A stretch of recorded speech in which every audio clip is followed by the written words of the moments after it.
presenting himself as the MP for Akrofi. CLOSAG has directed its members nationwide to prepare for a strike on Thursday, February 20, 2025.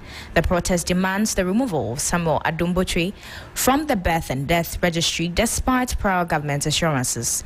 The union insists the strike won't proceed unless their concerns are addressed. And in health, the Health Minister Kwabena Mintah-Kando has announced the rollout of Phase 4 of the cholera vaccination in Agona West, soon extending to Efutu. This follows successful campaigns in multiple districts. He warns that poor sanitation and limited access to safe water continue to hinder the efforts to curb the outbreak. Over to you, Alfred. Thank you so much. And the small 3news.com. Make some time and visit 3news.com, and it's live here on motivational 3FM 92.7. Also on Kesme 107.1 in Tamale and beyond. We're live on W93.5. To the details of the story now, and the Supreme Court has dismissed an application earlier today to compel the Electoral Commission to continuously register Ghanaians who turned 18 years and above were eligible to vote. The plaintiff, private legal practitioner Noah Adamte, petitioned the Apex Court, praying it to declare as unconstitutional the failure of the Electoral Commission to register prospective voters. Let's go listen to him after the court ruling earlier today. Unilaterally sets. So if the EC sets a date on, let's say, 24th May, someone who turns 18 on 25th May will not get a chance to vote in the December elections. And I think where we have reached as a society, we need to go beyond that, because in the past they could have used administrative or logistical constraints as their basis. But now there is technology. We have the Ghana card, the NIE has a database of all Ghanaians and then their ages. So the EC could just work with NIE to get a database of people who turn 18 on any given day, and then go to the required processes to issue their voter registration cards to them. So we brought this case before the Supreme Court. Today, the Supreme Court granted this judgment. According to the court, this jurisdiction was properly invoked, but the court said that it did not have the jurisdiction to grant the request that we were seeking for, which is the main request that they should order the EC to register people who turn 18 before the election, so the EC cannot use its own predetermined date to determine who can vote or who cannot vote. So that was the challenge. But the court said that its judgment will officially be ready next week. So we hope to see the reasoning that went into the judgment, and hopefully we'll take the next steps from that to see what we can do to get, in my view, maybe the court to change its mind and then agree with us. Because there are so many young people who will be disenfranchised for every election if this issue is. So that's private legal practitioner, as Noah Adamte there, who petitioned the Apex Court, praying it to declare as unconstitutional the failure of the Electoral Commission to register prospective voters. Well, the Apex Court has ruled on this matter, essentially dismissing this application to compel the Electoral Commission to continuously register Ghanaians who turn 18 and are eligible to vote. Dr. Tanko Computer is the Deputy Director of IT and Elections for the NDC, is joining us on the telephone. Dr. Tanko Computer, good evening. Thank you for joining us. Good evening, my brother. How are you? I'm well, and congratulations to you as in order for your appointment as the CEO of the Ghana Investment Fund for Electronic Communications, GIFEC. I'm grateful, bro. Hearing the Supreme Court today dismiss this application to compel the Electoral Commission to do continuous registration, not just in an election year, for you as a political party, how does this strike you? Very well. Alfred, you see, every registration exercise is governed by a CI. The current CI, which governs the registration of voters, is CI 91 as amended by 126, CI 126. So the Supreme Court is within their remit of dismissing him, because looking at the CI, unless such CIs are amended by Parliament, the Electoral Commission cannot so move to get up and start registering voters who turn 18 any point in time they feel like registering, because they have returned 18, they can just move to the EC. Unless it is covered by a CI, passed by Parliament, And then so clearly the petitioner should have targeted Parliament and then its agencies as to how to go about this matter. And so clearly that has been our view. We, the political party, would have loved to have such a thing in place. But you see, it also has its own operational challenges. That means that, knowing the kind of system we run in Ghana, if they are going to open it and say, okay, anybody who turned 18 should just go to EC and register, the kind of suspicion we have among ourselves. We, the political, if we are not there, and then all manner of people are registered in there, how are we going to authenticate this? I see. But so then, what is going to be, in your view, the way forward? And for instance, continuously engaging beyond this court ruling to ensure that this proposal of the Electoral Commission doing continuous registration when people turn 18, that they can just walk into the office of the Electoral Commission at the district level to register, will be considered? Well, that's what I'm saying, that it needs to be covered by a CI, a constitutional instrument. And this one, we need all the political parties, political actors to come together. And then, like how we used to do it, and then put together a proposal as to how to go about it. And then Parliament will now look at it and see whether they will accept it. And a new CI is put together. This CI will regulate how such a thing will be done, and so that it will remove this suspicion among ourselves. But to think that the Supreme Court could just compel EC to go ahead and do that will also create administrative and logistical problems among the political parties. So I think that the only thing is that we need to sit together at IPAC and discuss it and put pen and paper together on the matters of that nature and forward to Parliament. I see. And so this CI must come from the Parliament or the Commission itself? Yeah, it's from the Commission, the Electoral Commission. To Parliament, normally, and then for Parliament to consider it? They will send it to Parliament, and then Parliament will consider it. As soon as it is laid, and then it will take 21 days to mature. After 21 days, it becomes law. I mean, that is how it works. Unless 2 tests of parliamentarians vote against it, and then it will be withdrawn. That's how it is. So clearly, but the practice has always been that when the issue is putting together a CI like that, they invite the political parties to come together and help them put the CI together. Now, the other one, it couldn't go through because they sidelined us. They didn't invite us. They didn't take our input. That's why we forced make sure that it could not go through, where they wanted to use only Ghana card as the sole primary document for registration of voters. I mean, that's why we shut it down. And so if they bring us together on the table and we put our inputs together, when it goes to Parliament, it becomes smooth processes, smooth sailing, and then within 21 days, then we have our law in place. Then this problem that the gentleman is trying to resolve would have been resolved through that means. I see, but with your engagements with the Electoral Commission prior to the elections, IPAC meetings and other engagements that you had with them, did you get the indication that they support this whole idea of continuous registration so that if someone just turns 18, they can just walk into the offices and be registered instead of waiting for a period where they give 2 weeks for registration? Yeah, well, at the IPAC meeting, such discussion never came up.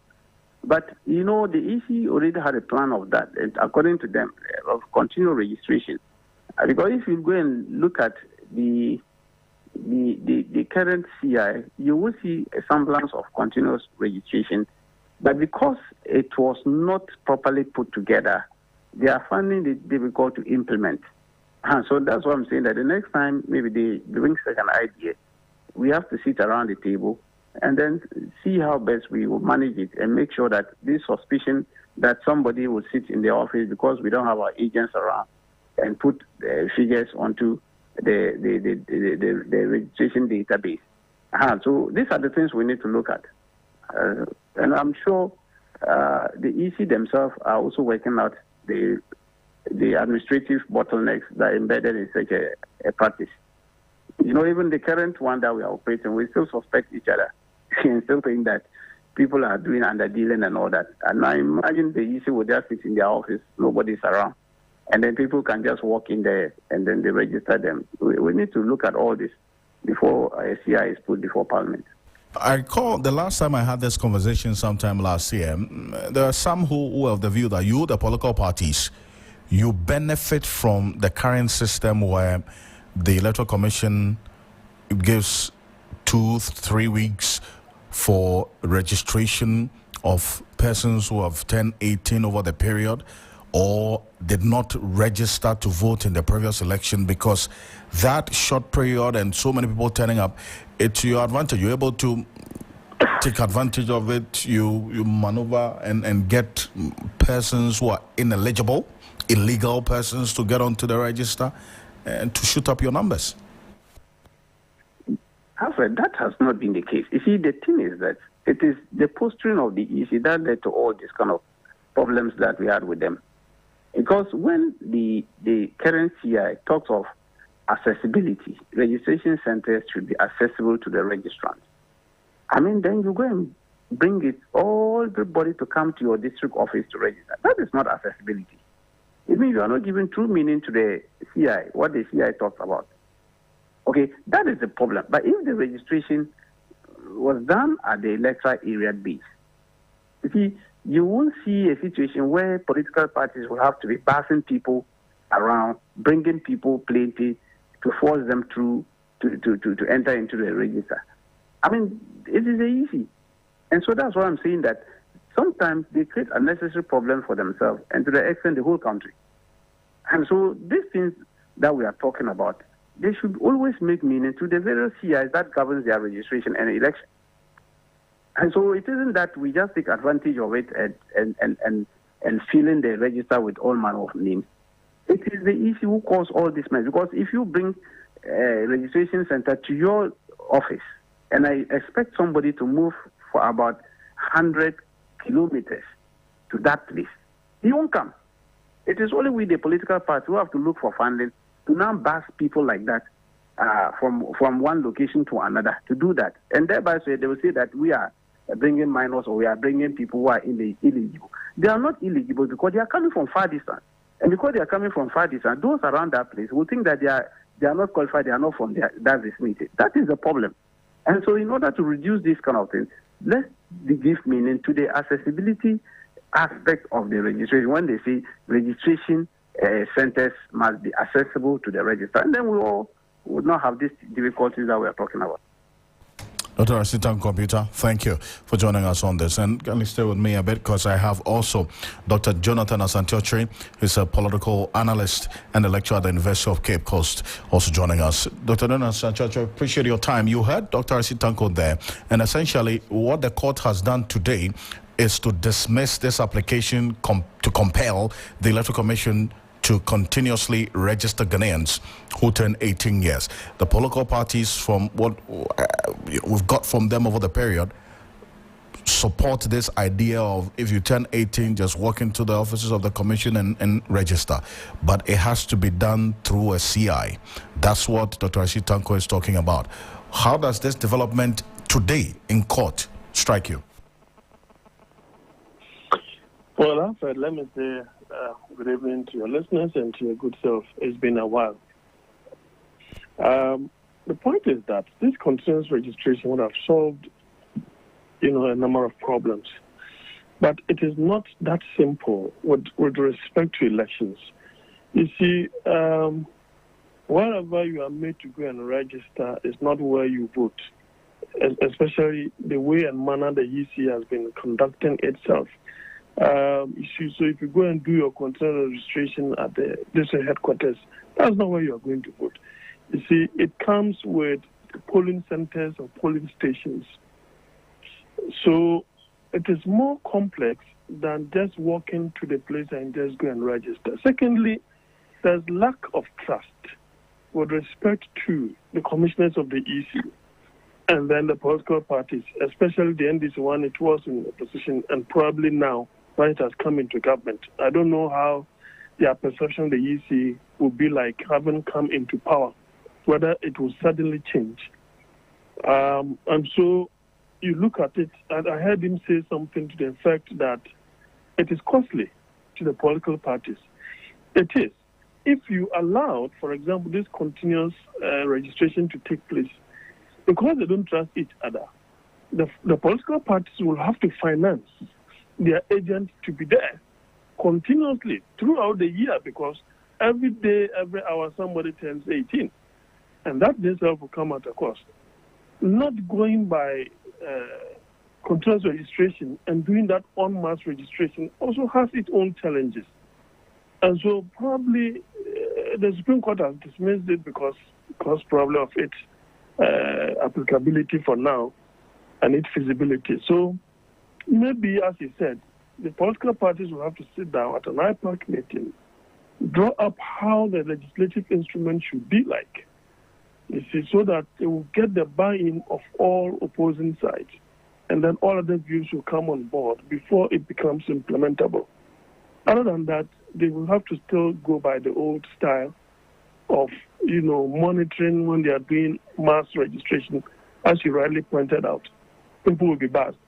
Because in those years when we used to do it at the polling stations or electoral areas, it made it a bit easier for those who were close by and those places where they are centers to just walk there. They'll still have the agents of parties there, and they get themselves registered. But once you brought it to the district headquarters, now somebody will have to facilitate their traveling. And believe you me, if you help someone to get a voter's ID card, unless someone who knows exactly what he or she is about, he or she may be compelled to do you a favor by voting for you. That in itself is a form of vote buying. It becomes so costly also to the MPs and then the parties involved, especially those who really want to win the elections. But the others, and it also, don't forget, it also alienates or because the other parties or movement or whatever don't have those resources, it becomes a little more difficult with this third force kind of thing, because they don't have the resources to be able to do so. And the two main political parties that do will continuously dominate and control the affairs of the country in terms of who loses and who wins. And so I think that so far, that is the situation the Supreme Court has just thrown the case away. I think that is in order. They may have to sit down and then, draw up a new LI to that effect. And in what form should this engagement take? Because you hear Dr. Asitanko talk about some mistrust between them and the Electoral Commission, which has been reported over time. So if there has to be a consideration like this and an engagement before the CI, in what form should it take? Well, until the current commissioners are probably kicked out, or processes that will lead to their kicking out and then bringing on board people who are fair-minded and those that both sides can easily believe and trust. In the meantime, they may probably have to call for an IPAC meeting if it is of essence that they really want to have this continuous registration done. Then obviously there should be a kind of meeting between both sides and all other political parties or stakeholders, and then other civil society organizations that are interested in elections as well. And for me, that is how it should start before we are able to put together a new constitutional instrument or legislative instrument to that effect. But if it is the same crop of commissioners that are going to do that, then I think that transparency will be the key. And they may have to trust the process each day or each hour. Now, it could suddenly turn a bit strange that the MPP, when they start the process, may tend to disagree with the EC for the first time it's possible. These are their own people, but they may turn around and be opposed to the kinds of things they may want to do. So there is that need for more transparency, openness, and probably if they start meeting on those grounds, they can equally telecast it live so that people can appreciate the process. And then it is not about somebody hearing this and saying that and coming to engage the media, and churning out falsehoods and things that are just mere propaganda. But I think that if they're so minded, and if this is an important, mission with respect to cutting down the cost and mass registration that could even lead to squabbles, fight, fisticuffs, then this is the way to go. So I think that in as much as the Supreme Court has wished away the case, there is the need for that kind of engagement in a transparent manner, an open manner, if they still believe that the current crop of EC ought to be there. Dr. Josh, I appreciate your time on this. I thank you very much for joining us here on Hot Edition. Yes, a political analyst, also a lecturer at the University of Cape Coast, joining us with his thoughts then on Hot Edition. We're live on Kesmi 107.1 in Tamale and beyond, and also on W 93.5 in Wa and beyond. Keep your thoughts coming through on the issues read out to you and to the rest of the world. Also, government has justified the appointment of Samuel Adom-Boche as the registrar of the births and deaths. According to government, there was nothing untoward in the president's appointment of that's Samuel Adom-Boche. And according to the minister in charge of government communications, the president exercised his appointing authority to that effect. Mr. Adom-Boche's appointment has been embroiled in controversy with the members of the Civil and Local Government Association of Ghana, CLOCSAG, demanding a revocation. Now, the Workers' Union has since served notice to commence a nationwide strike from tomorrow, Thursday, February 20, until government accedes to their concerns and demands as well. Addressing pressmen at the presidency earlier today, the Minister of State in charge of government communication, Felix Kwatiofosu, described CLOCSAG's concerns as legally unfounded, saying the appointment of the new registrar for births and deaths was done in full compliance of the 1992 Constitution and the Registration of Births and Deaths Act 2020, Act 1027. Felix Kwatiofosu reiterated the government's commitment to dialogue with organized labor and ensuring the welfare of workers. However, he criticized the decision by CLOCSAG to declare a strike, arguing that such action is unjustified and detrimental to public service delivery. And in fact, when it comes to the appointment of a registrar, who essentially is the head of that department, Section 2 of Act 1027 makes it clear how it ought to be done. The contention of CLOCSAG is that the registrar position is a civil service position. That has to be backed by a specific provision in law. Now, if you read the relevant section of this law, Section 2, which deals with the appointment of the registrar of births and deaths, Section 2.1 says, the registry shall have a registrar of births and deaths. Section 2.2 says, the president shall, in accordance with Article 195 of the Constitution, appoint the registrar. Now you may seek to inquire what Article 195 says. Article 195 simply gives the president power to make appointments, and in some instances allows him to delegate that power to other entities, individuals, or organizations to do. And in the specific instance of the births and deaths registry, the law governing the operations of that, the law governing the operations of that entity spells out clearly who should make the appointment. It says the president, and the president has acted in accordance with the 1992 Constitution. Now, Section 2.3 says the president shall, in appointing a person as the registrar, have regard to the relevant academic qualification, experience, and knowledge of that person in civil registration. The registrar shall hold office on the terms and conditions specified in the letter of appointment. So the criteria for that appointment is clearly spelled out in Section 2 of this Act.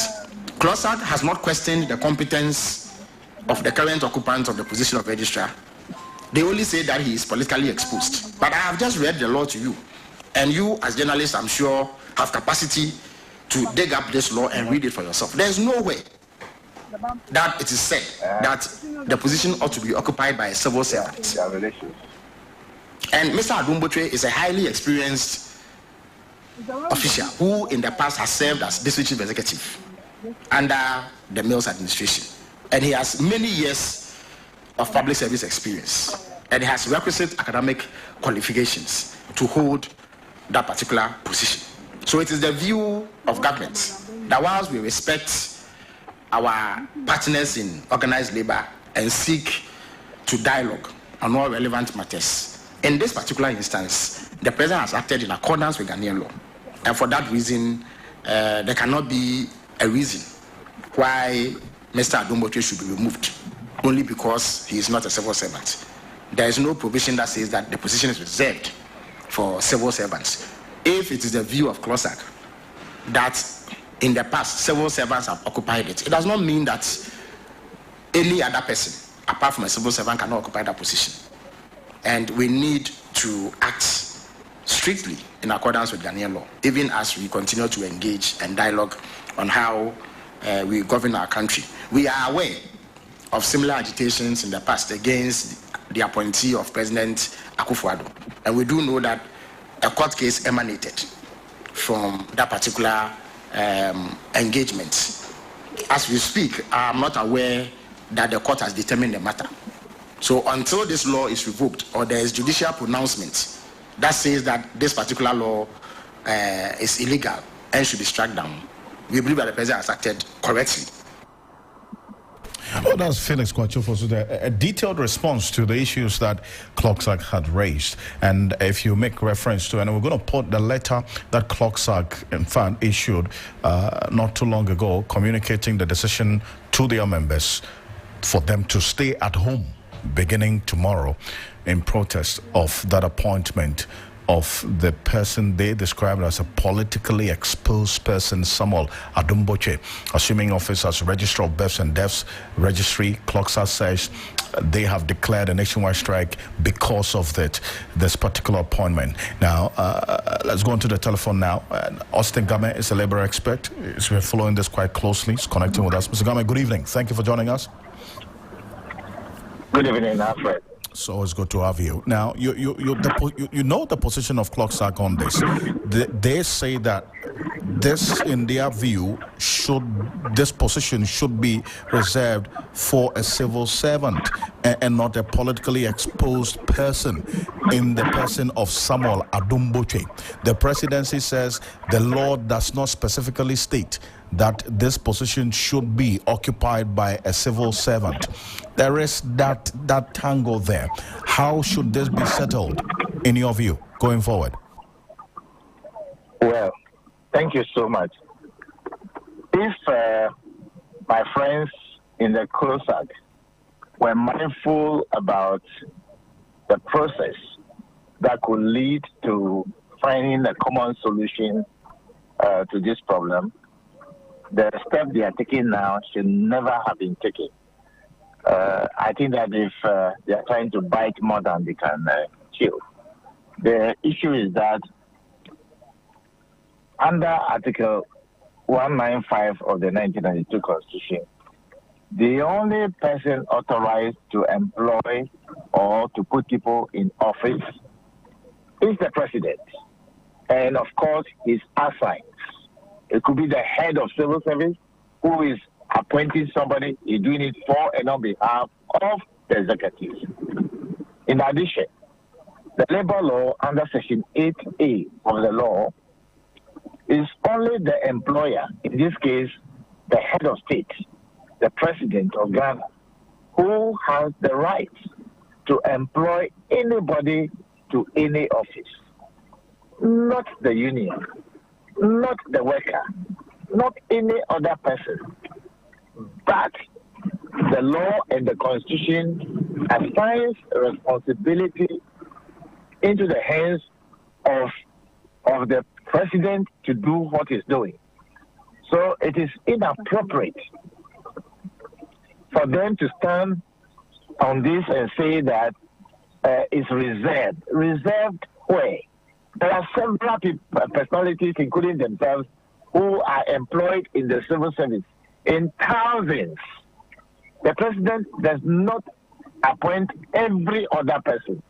Some specific people can be appointed by the president.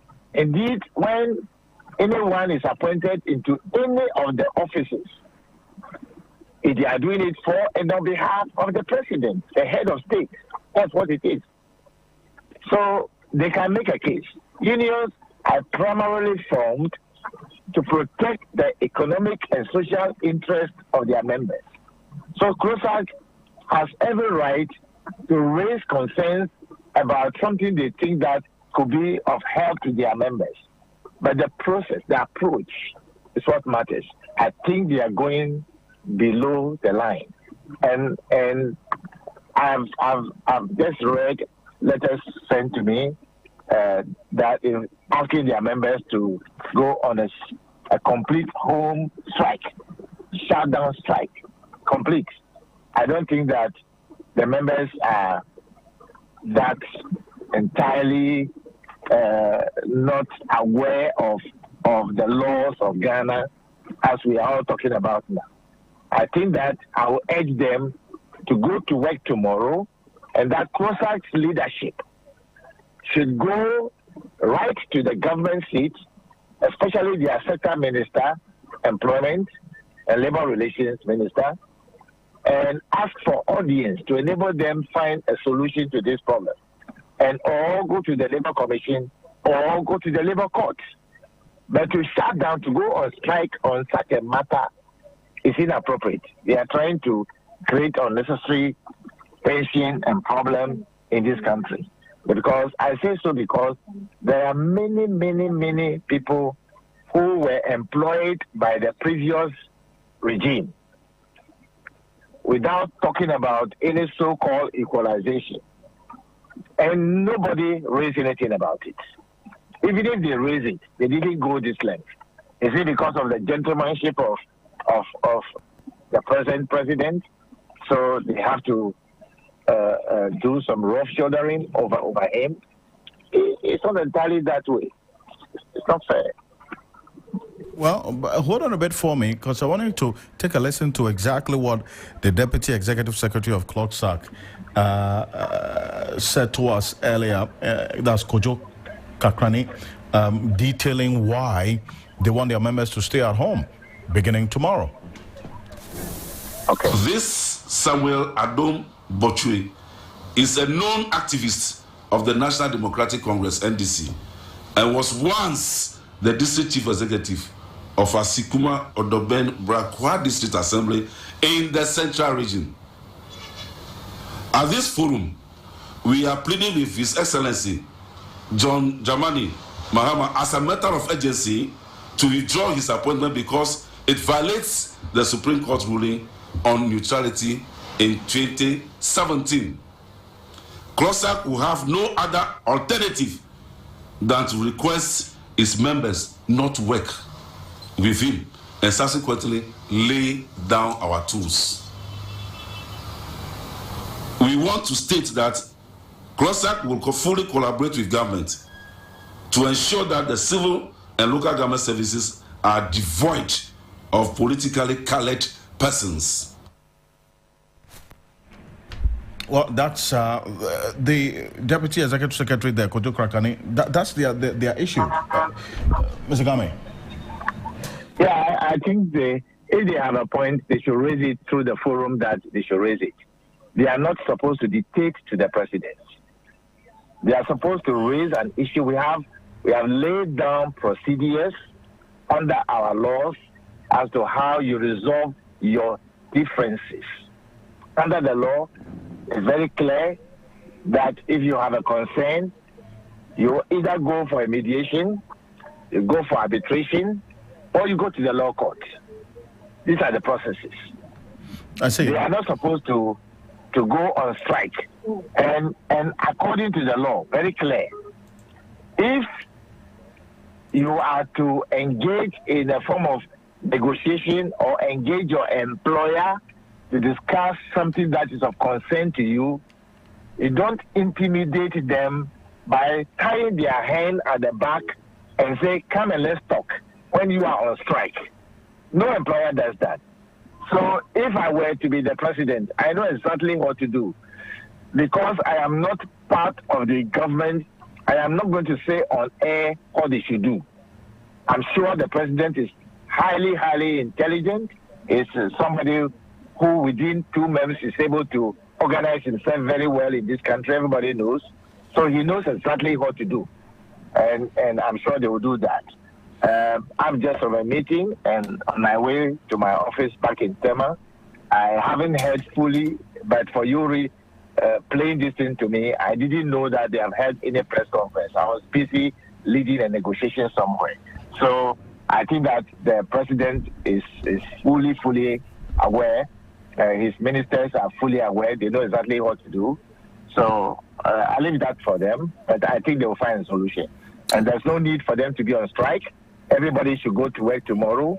The leadership of CLOSAC should go and meet the executive of the government to be able to resolve these differences that is sitting between them. It's not a big issue. This is not a very big issue. It's too much laden with unnecessary politics for them to embark upon this kind of strike.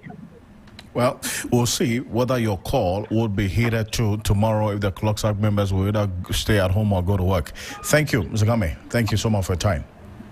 You're welcome. Austin Game is a Labour expert and also a former member of parliament for the North Tongue constituency, also a former minister of state for that matter here in the Republic of Ghana. Thank you for joining us here on Hot Edition. It's live on Kesme 107.1 in Tamale.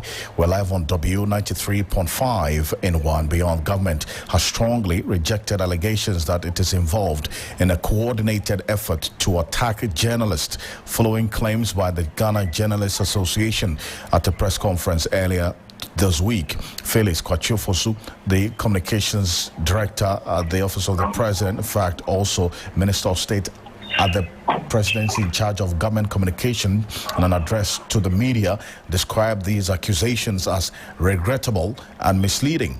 The Ghana Journalists Association on Tuesday appealed to President John Mahama to take a personal interest in cases of attacks on journalists in the country. The association claims that some 7 journalists have been attacked in line of duty since President Mahama took office. It says President Mahama's personal intervention would ensure the arrest and prosecution of suspects for their crimes.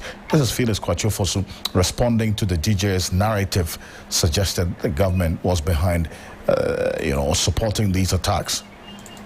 Subsequent to the press conference, I have engaged the president of the Ghana Journalists Association in my capacity as the minister responsible for government communications, which then means that journalists, as you are, who we work with, are part of the stakeholders that we need to engage regularly. I sought to find out exactly what informed the press conference and why other alternative approaches were not adopted to discuss the matters with a view to seeking redress for those who may have been affected. After the conversation, we agreed that early next week there should be a direct interaction between my office and the Ghana Journalists Association. So I hope that meeting comes off, and at that meeting we'll be able to address any concerns that journalists may have. That said, I must also express dismay about the way that narrative was woven. It created a certain misleading impression about government and about President Mahama, which needs to be straightened. All of you are aware that President Mahama is an easygoing, down-to-earth, affable individual who relates very well with all manner of people. He is a member of the Ghana Journalists Association in good standing. So essentially he is one of you. He is a member of the Inky fraternity. And therefore he will be the last person to supervise a dispensation where journalists are attacked. But the way that the press conference was addressed and the way that the matters were couched created the impression that some journalists had perhaps said or written something that government was unhappy about, and therefore government was carrying out reprisals against them.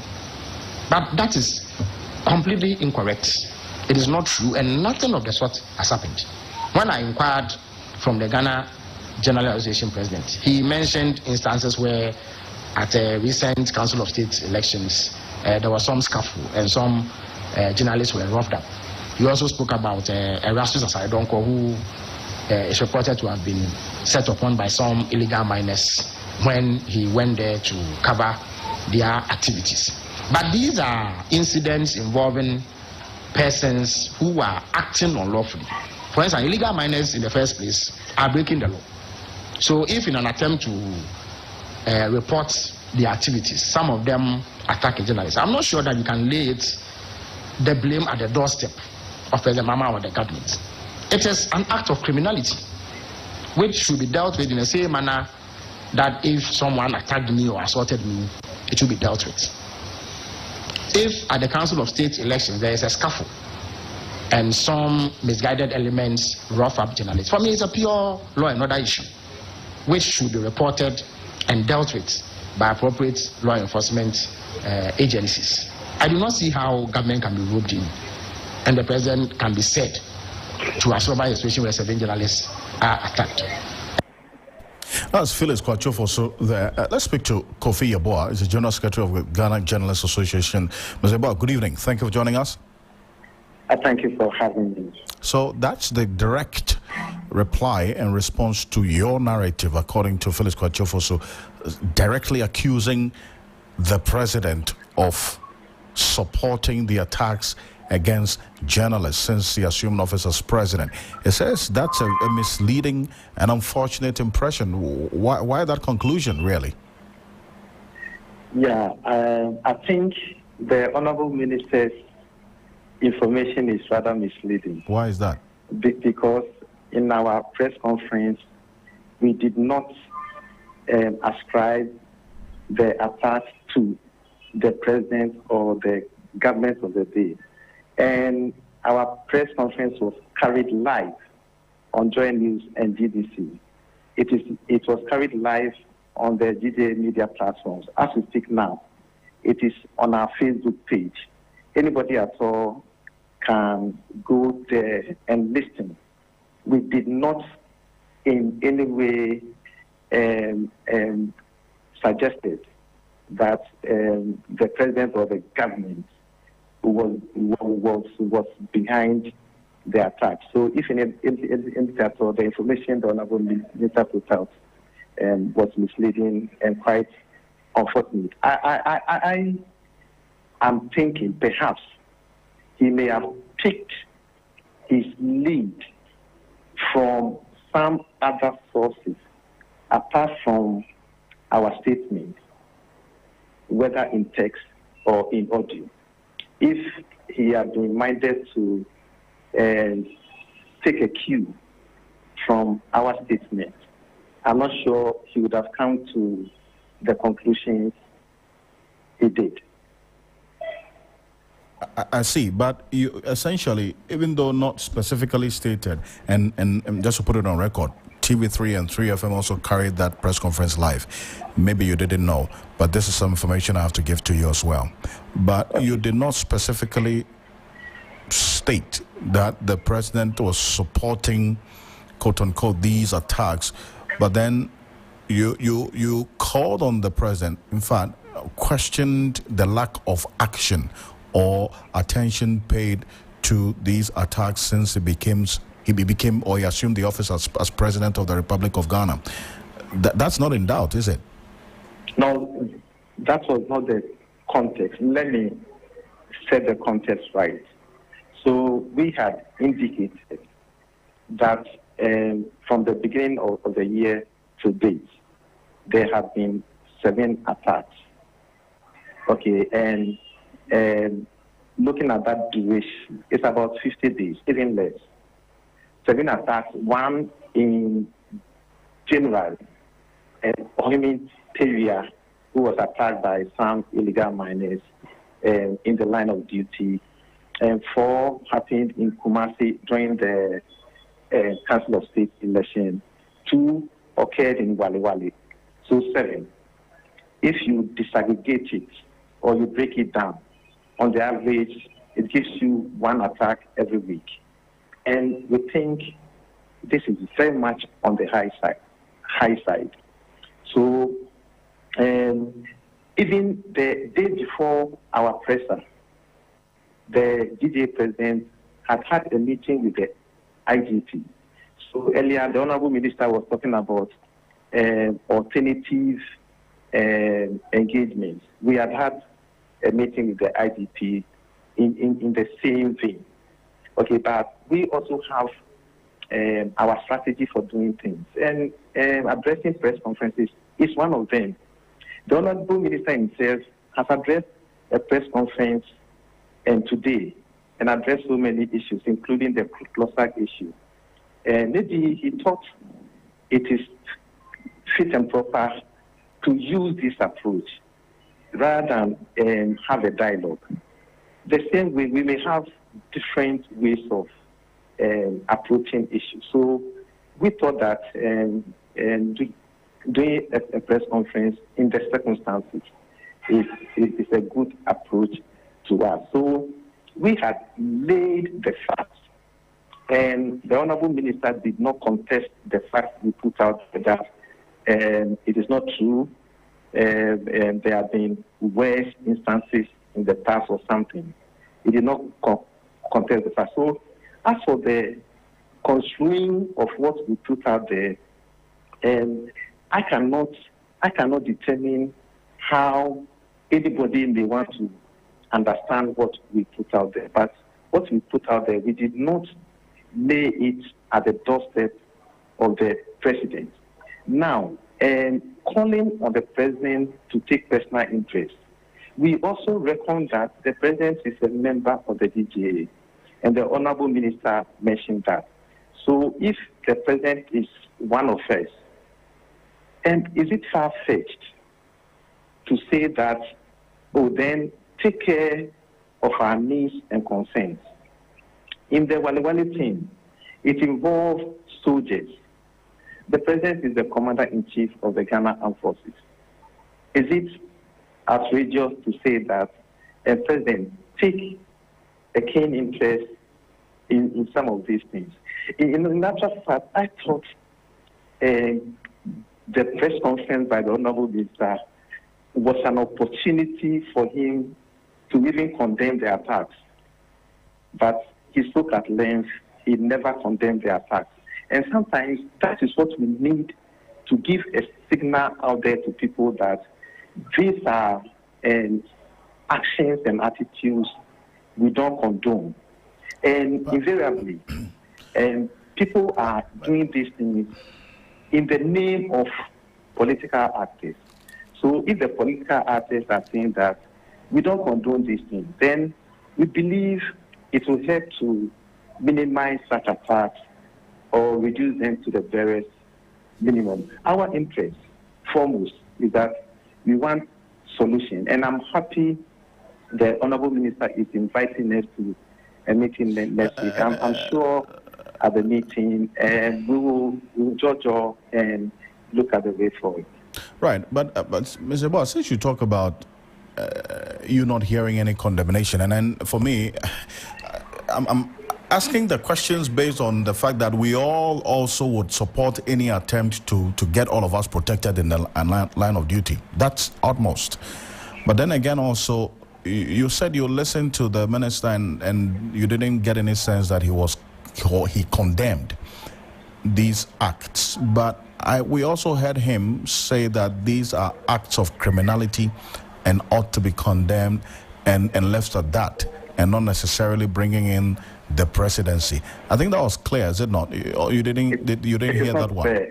Unless my you didn't hear that one? Unless my grammar is deficient, ought to be condemned is not the same as I condemn it. That is my humble opinion.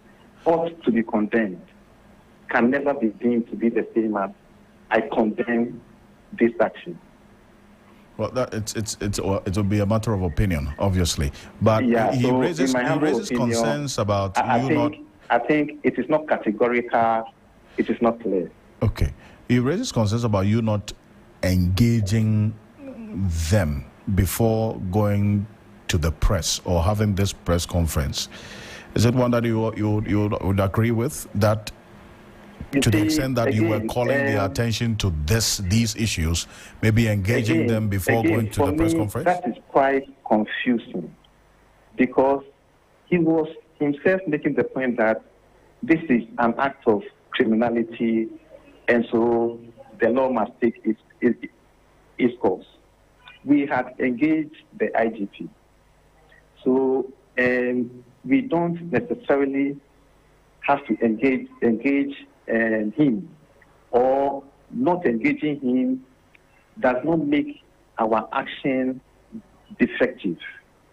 So in one breath, he's saying that it is a criminal action, so it is not for us to engage it. In another breath, he's saying that we should have engaged them. So which is which? But you are happy that after your press conference, you are going to engage him or the presidency? I'm very much happy because, as I said, our foremost interest is solution. So anything that will bring solution so that we all can work in comfort. That is what we are interested in. So I'm very much happy. And I must say, we did not have any malice whatsoever in the issues we addressed at the press conference. In actual fact, before the inauguration of His Excellency the President, there was a delegation from Sandobe's office who had come to us to plan the media coverage of the inauguration. So, if you may recall, it is the GGA that coordinated the media accreditation, and we were happy about that. We commended them for even taking such initiative. And when we addressed our meeting press conference, we had congratulated His Excellency the President because he's a member of the GGA. We had congratulated the Volta Regional Minister because he's also a member of the GGA. So we do things without malice.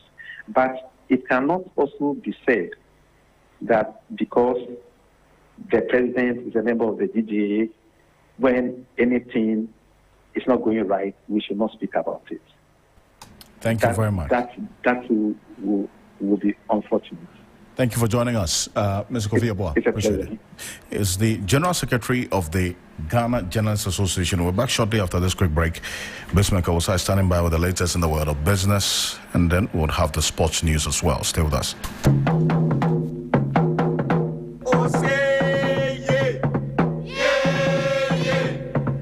Achimota School, the beacon of leadership, bounteous fountain of excellence and discipline, prodigious source of living water to a thirsty land, proudly celebrates its 98th Founders Day, organized by the OA's 75, 85, 2000 year groups with an exciting lineup of activities. Join us on Wednesday, 5th March as the 75 and 85 year groups hand over their legacy project donated to the school.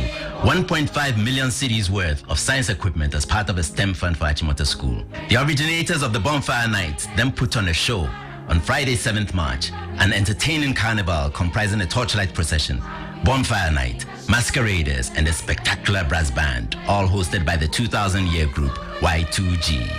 Saturday, 8th March is the big day when we host an impressive cadet corps display at 8:30 a.m. crowned with the ever popular Founders Day Derby at 2 p.m.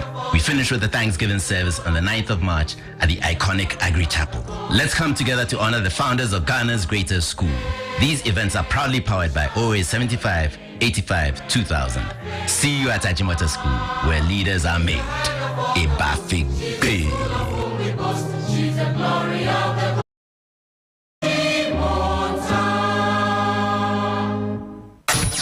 Accra gets busy on this frequency. 92.7 3 FM.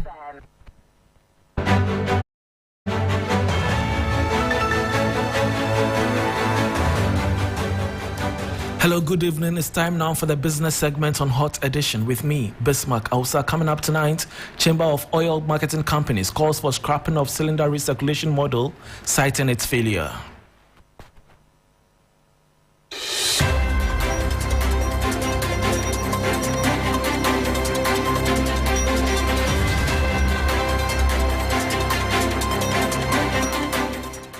Thanks for your company. Now to the very first story. The Chamber of Oil Marketing Companies is urging the new National Petroleum Authority NPA leadership to scrap the cylinder recirculation model. According to Chairman of the Chamber, Gabriel Kumi, the program has failed to achieve its intended goals since its introduction in September 2023. As at now, we are yet to see any figures in relation to how many volumes the CRM has sold and all that. We don't have any information, but you and I can attest to the fact that it has been an abysmal failure. So I think NPA itself has recognized that. What we are calling for is a total rehaul of the whole program. I mean, I think we were implementing CRM as if there was nothing on the ground. You have indigenous Ghanaians who have invested quite close to $500 million on the old system. So if you are trying to introduce a new system, there's a need for you to recognize that and take measures to really rope this program in through the existing players.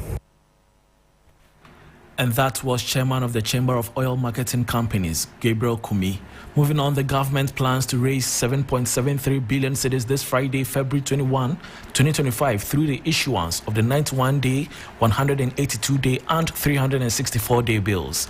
This will cover 7.24 billion cedis in maturing bills. However, the recent rejection of bids by the Treasury indicates that the government would not take all the bids that would be tendered. This would compress excessive yields that have taken a nosedive for the last 3 weeks.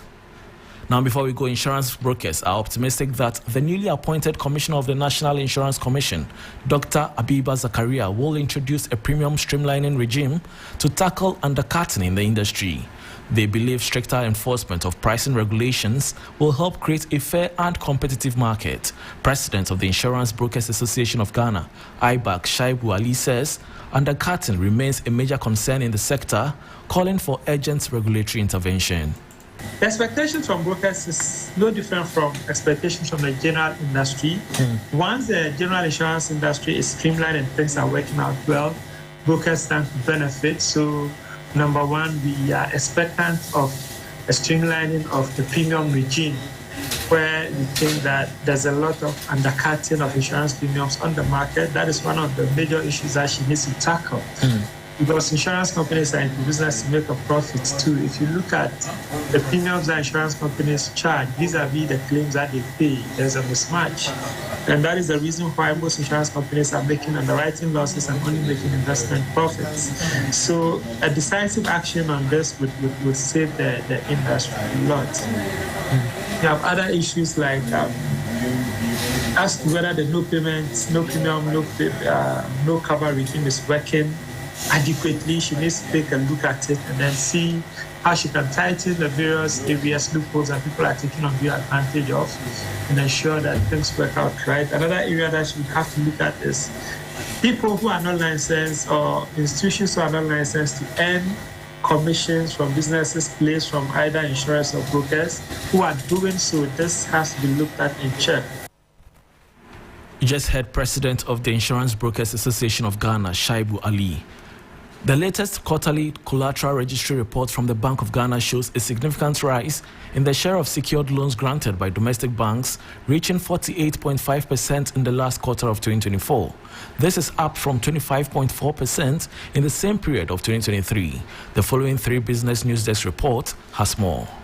The Bank of Ghana's latest data indicates a shift in the lending market, with domestically owned banks increasing their share of secured loans to 48.5% in the fourth quarter of 2024, up from 25.4% in the same period of 2023. Meanwhile, foreign-owned banks saw a decline in their share to 51.5% from 74.6% over the same period. The report also highlights a drop in lending rates across financial institutions, with banks recording the lowest average rate of 28.6% for secured loans. Finance and leasing companies followed at 33.1%, while microcredit firms had the highest rate at 49.5%. On sectorial distribution, the commerce and finance sector received the largest share of secured loans at 44.1%, followed by construction at 19.2% and services at 15.9%. The manufacturing, information and communications, and mining and quarrying sectors received lower allocations. The report underscores changes in Ghana's credit landscape, with local banks playing a growing role in financing businesses and individuals. And that was a 3 Business News Desk report. The Minister for Energy and Green Transition, John Jinapor, has disclosed plans to constitute a stakeholder committee to undertake a comprehensive reform of the downstream petroleum sector.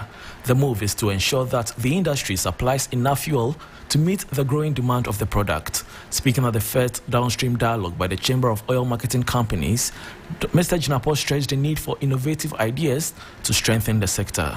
This government, through the Ministry of Energy and Green Transition, is committed to extensive consultation and collaboration with the sector agencies and petroleum service providers, as well as stakeholders, to improve service delivery in the petroleum downstream sector. In this regard, the ministry is in the process of constituting a petroleum downstream review committee with representation from key stakeholders in the sector to advise the ministry on the way forward. And as you may be aware, we've written to most of the sector agencies and stakeholders to submit names of representatives so that together we can brainstorm, consult, review, and chart a path that will make this sector better for all of us. This process, I believe, will ultimately result in the promulgation of a holistic downstream law aimed at comprehensively regulating the downstream sector, which will ultimately cover key areas such as refining, distribution, marketing, price build-up, and retail of petroleum products. That was Minister of Energy and Green Transition, John Jinapor, on plans to restructure downstream petroleum sector through the setting up of a committee. And that ends the business segment on Hot Edition with me, Bismarck Ausa. For more business stories, please check out our website, 3news.com. Sports is next with Oreku Ampofu. Please stay.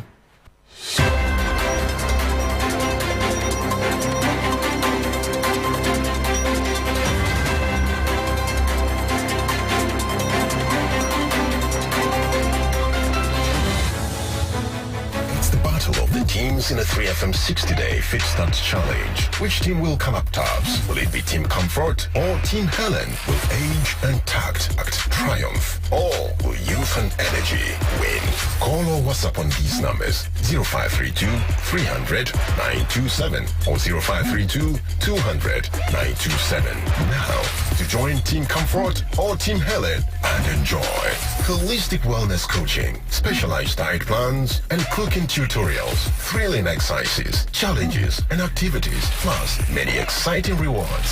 3FM Fit Start, sponsored by Daffy's Health and Beauty, Bill's Microfinance and Usual Premier, and supported by Blue Skies and the Ghana Medical Association. 3FM Fit Start, your health, your journey, your victory.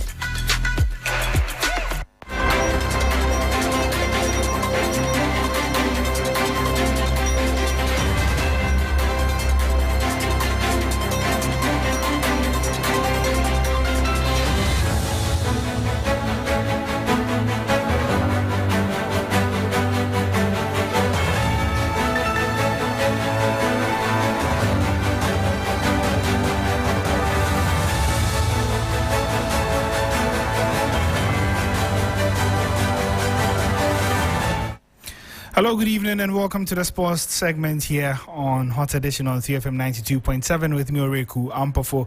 We start off from the Ghana Premier League, where Asante Kotoko's first team trained for the first time since the death of Nana Pole. The club halted operations following the tragic passing of supporter Francis Frimpong in Nswatre during the Ghana Premier League defeat to Nswatreman a few weeks ago. Now, despite resuming training, the club is still demanding justice before they resume competitive action. The situation could significantly impact timelines and the Ghanaian football calendar. My colleague Richard Champon breaks down what happened in the first training session of the Porcupines. This is the Asante Kotoko Adakujachi Training Center, where training for the Asante Kotoko senior team resumed this day. In fact, this is the first time Kotoko is training after the game that they played on the 2nd of February this year, which resulted in the unfortunate loss of Nana Poli, the beloved fan of Asante Kotoko. The management suspended all footballing activities of the senior team. Yesterday, a statement was issued that Kotoko will start training at the Adakojachi Training Center today. So we're here to cover the training. We're able to report that the team got here. Most of the injured players are now fit and they all trained today. Players like Wisdom Fernando Pasi, the Nigerian, Emmanuel Entry, player like Avis Chebafo, who had groin injuries, returned and trained with the team. 2 other players, Lord Amwa and Peter Amidu Akwa, sat on the technical area and did not train or partake in today's activity.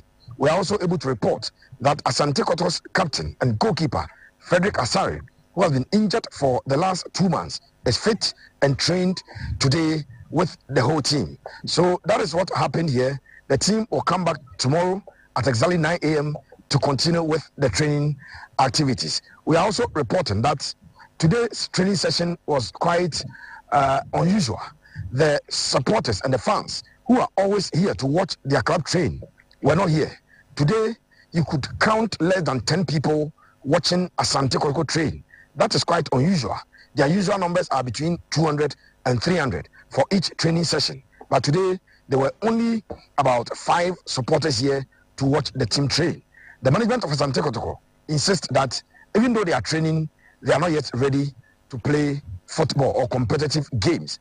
They are still looking for justice for the murdered Nana Poli, and also they want to see real action taken on the part of the GFA and the security agencies to ensure that such an act wouldn't repeat itself again. Reporting from Kumasi Adakojachi, my name is Richard Echampo, Akoma Sports.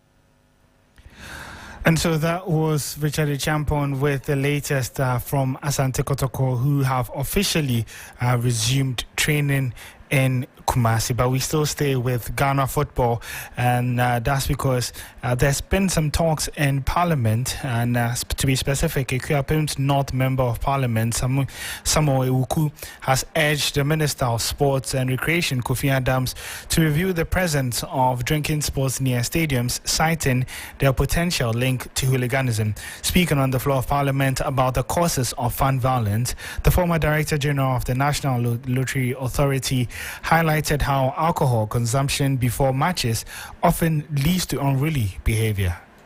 One of the main issues that for me continue to also agitate my mind has to do with the issue of citing drinking sports and beer bars around these stadia and sports facilities. One, you cannot enter the stadium with alcohol, but the people just take it before entering. So they enter, and the time that they reach that peak, that is when the match is also at this height. So one, we also have to be clear on the modalities and the guidelines and what we can also have around the various sporting facilities. Today we have a colleague down that I'm an unrepentant fan of Kumasi Asante Kotoko. But I also believe that in helping protect lives within the various precincts of our sports facilities, we have to look at the very things that are cited around it. Yes, you can have food joints, but the siting of sometimes some of these drinking bars is also a disturbance. Number 2 has to do with also enhanced security within the stadium. In the various stands, apart from having people who are wearing security badges and uniforms, you can also have plainclothes security. And that is what many of these countries are using within their stadium. So, Mr. Speaker, football is the passion of the nation. Wherever you even have small teams playing within our communities, you can see that tension is always high. How much more when it has to do with league standings and the position of these teams on the various league table. So whilst I commend my colleague, I would like, Mr. Speaker, with your kind direction, get the sports minister to also pay keen attention, one, to the issue of security, issues of officiating and refereeing. And third issue has to do with the siting of these drinking bars around the various stadiums. Thank you. And so that was Samir Wuku. To some women's football, where the Black Queens of Ghana are set to play their first friendly match under new coach Kim Lasme-Okegren. The Black Queens would face the Lionesses of Morocco on Friday as part of preparations towards the 2024 Women's Africa Cup of Nations. Media officer of the team, Matilda, has been speaking and believes that the friendly against Morocco is actually more than a friendly match. It's a friendly game, as you already said, but this game is really, really important because if you look at our preparation towards the Women's African Cup of Nations, this team really mean business. And then the previous FIFA window was unfortunate we were not able to play any match. And so I would say that stalled our preparation a little bit. So this particular one is very, very important for the team to keep the ladies fit, to offer an opportunity for Coach Okegren and also to assess the players, get to know them at first hand, and also make sure if there are some loopholes in the team, you will be able to seal them. So it's a very, very important exercise for the Black Queens. Now let's do some European football, where Atalanta manager Gianpiero Gasperini delivered a scathing attack and assessment on Ademola Lookman's penalty-taking abilities after the Nigerian forward missed a crucial spot kick in their 3-1 defeat to Club Brugge in the Champions League knockout round playoffs. Lookman, who had earlier scored Atalanta's only goal of the match, stepped up to take a penalty early in the second half that could have reignited his team's hopes, but his miss proved costly as the Italian side crashed out of the competition. Gasperini did not hold back in his post-match remarks, calling Lookman the worst penalty kick he has ever seen. Nigerian sports journalist Ayodeji believes the comment from the coach was very disrespectful to the player. So Nigerians have reacted quite strongly to Coach Gasperini's comments, and rightly so. A lot of people have the opinion that those comments were quite disrespectful to Ademola Lookman, and I agree. I think the comments were in very bad taste, and it was unfair to the man. I mean, this is literally the best player in your team. This was the guy who scored a hat-trick to win you the Europa League that qualified you into this Champions League. And if you had a problem with him taking a penalty, you could have said it to him privately in the dressing room, not you throwing him under the bus like that, saying he's the worst penalty taker you've seen in your life. It's quite unfortunate, you know. And when you consider the fact that Ademola just returned from injury, you know, and it was the designated penalty taker who actually asked him to take it, and he stepped up and he missed. I mean, it happens to the best players of all time. The players miss penalties all the time. It's part of the game. So for him to say that is quite unfortunate. And the player he mentioned in his press conference say, oh, this player is on the pitch and this player should have taken it. That player has missed 2 penalties this season, one against Arsenal in the Champions League and one against Torino in the Serie A. And when he missed the penalty against Arsenal, he came out and defended the player and said that, oh, the player had a good game. It was unfortunate the player missed the penalty. And which is what you expect from a coach, to defend his players, not throw your best player under the bus publicly like that. So it's quite unfortunate. It's quite unfortunate. And I'm glad that Mola has come out to defend himself and release a statement. So let's see what happens from here. Well, before we go, let's just get the latest from the Champions League playoff action, because tonight Manchester City will try and overcome a 1-goal deficit when they travel to the Bernabeu for the round of 32 playoff stage in the competition. With City not being at their best, this could be a defining moment for Pep Guardiola as the winner takes all to progress to the round of 16. Let's hear from the Spanish coach.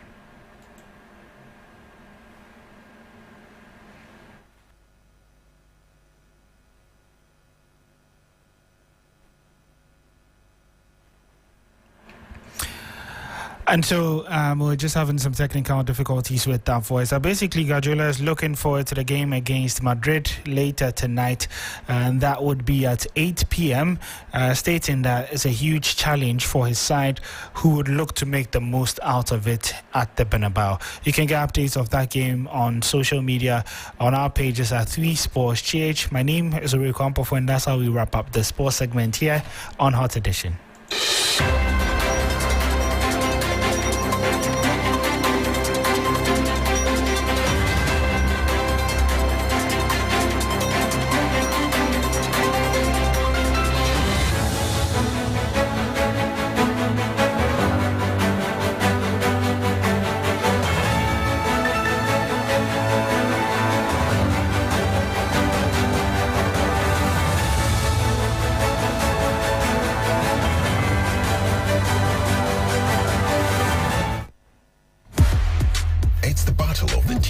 3FM 60-day Fit Start Challenge. Which team will come up tops? Will it be Team Comfort or Team Helen? Will age and tact act triumph? Or will youth and energy win?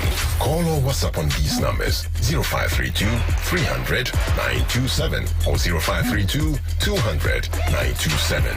Now, to join Team Comfort or Team Helen and enjoy holistic wellness coaching, specialized diet plans, and cooking tutorials, thrilling exercises, challenges, and activities, plus many exciting rewards. 3FM Fit Start, sponsored by Daffy's Health and Beauty, Bill's Microfinance and Ugel Premier, and supported by Blue Skies and the Ghana Medical Association. 3FM Fit Start, your health, your journey, your victory.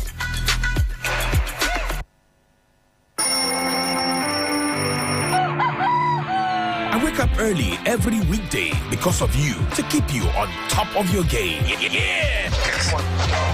You are at the center of our universe. That's why we make it a duty to serve you only the freshest, hottest news and entertainment. When you want it, where you want it. Good morning, Ghana, Africa, and the rest of the wonderful world. Welcome to Sunrise on 3FM 92.7. Start your day well informed. Start with us on Sunrise on 3FM 92.7. Catch the all-new Sunrise Morning Show on 3FM 92.7 with me, Johnny Hughes, Helen Apiampofo. Weekdays from 5:55 a.m. to 10 a.m. only on 3FM 92.7. 3FM, your urban lifestyle radio. Accra gets busy on this frequency. 92.7 3FM.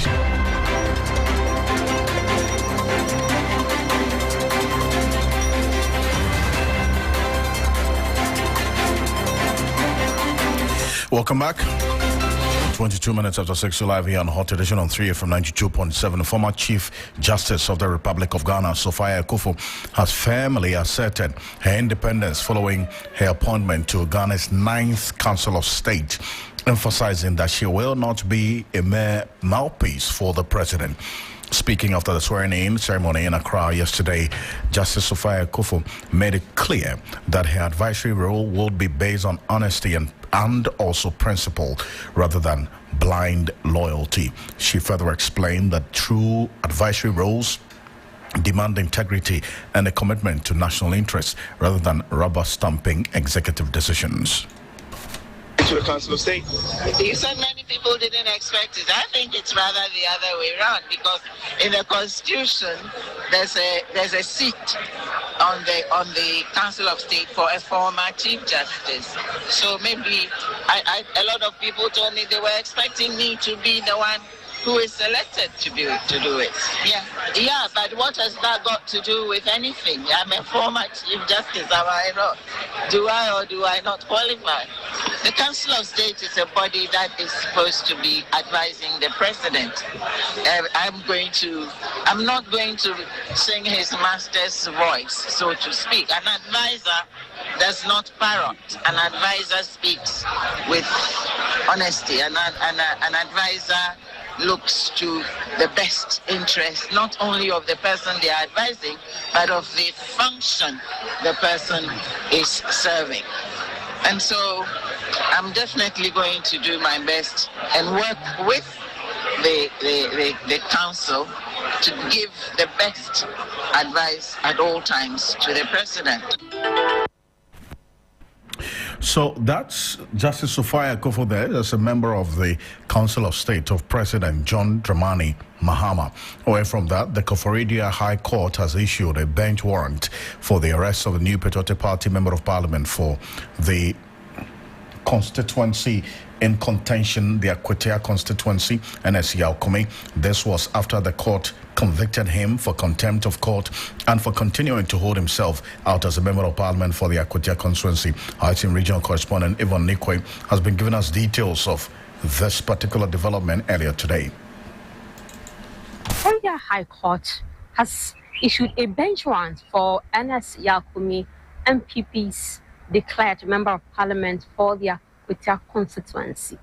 The court says the evidence before him suggests that the MP has contravened its court orders.